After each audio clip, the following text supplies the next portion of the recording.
किसी ने बड़े कमाल की बात कही है कि कभी खुशियां आए जिंदगी में तो खा लेना मिठाई समझकर, और कभी गम आ जाए जिंदगी में तो चख लेना दवाई समझकर।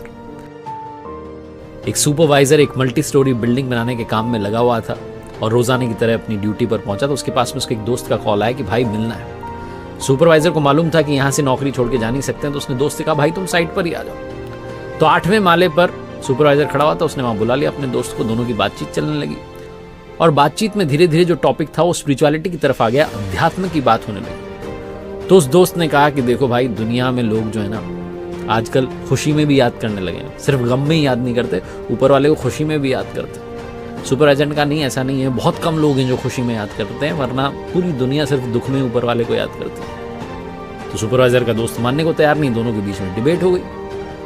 सुपरवाइजर ने कहा मैं तुम्हें अभी 2 मिनट में सब समझा दूंगा, तुम बस मेरे साथ देखते रहो मैं क्या कर रहा हूँ। तो सुपरवाइजर ने अपने वॉलेट में से 10 रुपए का नोट निकाला और नीचे एक मजदूर काम कर रहा था उसकी तरफ फेंक दिया। कमाल यह कि नोट जाकर के ठीक वहीं गिरा जहां मजदूर काम कर रहा था। मजदूर ने देखा कि 10 रुपए का नोट आया, तुरंत उठा करके उसने अपने पास रख लिया। उसने इधर उधर भी नहीं देखा, चुपचाप रख लिया और अपना काम करने लग गया। 10-15 मिनट बाद इसने कहा देखो मैं फिर से कमाल करता हूँ। फिर से इसने अब की बार 100 रुपए का नोट गिराया। 100 रुपए का नोट जाकर के ठीक वहीं गिरा जहां मजदूर काम कर रहा था। मजदूर ने उस नोट को उठाया, अपने पास रख लिया और अब की बार वहां से निकल लिया कि कोई किसी को शक ना हो। 10-15 मिनट बाद फिर से उसी जगह पर आकर काम करने लगा। सुपरवाइजर ने कहा देखो तुम, अभी तक उसने ऊपर नहीं देखा है, अभी तक उसने कोई थैंक यू नहीं बोला, ये भी नहीं सोचा कि कौन ये नोट मुझ तक पहुंचा रहा है। अब की बार सुपरवाइजर ने 500 रुपए का नोट नीचे गिरा दिया।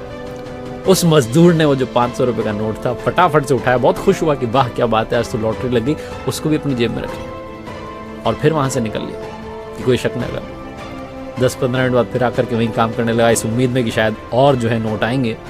सुपरवाइजर ने कहा अब देखो मैं क्या करता हूँ, अब देखना है, तुरंत ऊपर पलट करके देखेगा। सुपरवाइजर ने वहीं एक छोटा सा पत्थर का टुकड़ा पड़ा था, उसको उठाया और मजदूर की तरफ फेंका। वो टुकड़ा जाकर के मजदूर के कंधे पर लगा और मजदूर ने तुरंत ऊपर की तरफ देखा, चिल्लाते हुए कि कौन है, कौन पत्थर फेंक रहा है। तो देखा ऊपर सुपरवाइजर खड़ा, कहने अरे सर क्या हुआ।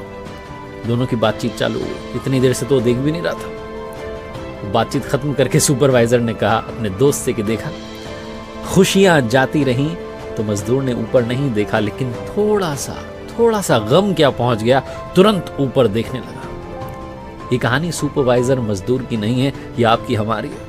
ऊपर वाला हमारी तरफ छोटी छोटी खुशियां भेजता रहता है, छोटे छोटे तोहफे हमें देता रहता है, लेकिन हम थैंक यू कहना भूल जाते हैं। हमें लगता है कि इसमें कौन सी बड़ी बात है, लेकिन जिस दिन वो छोटा सा पत्थर आकर के हमारे कंधे पर लगता है, छोटा सा गम आता है, तुरंत हम पलट जाते हैं और कहते हैं अब आप ही हो, बचा लो। बहुत छोटी सी कहानी जो ये समझाती है कि अगर आप सुख में भी उनका नाम लेते रहेंगे तो शायद दुख आएगा ही नहीं, और अगर दुख आया भी तो वो सब कुछ संभाल लेंगे।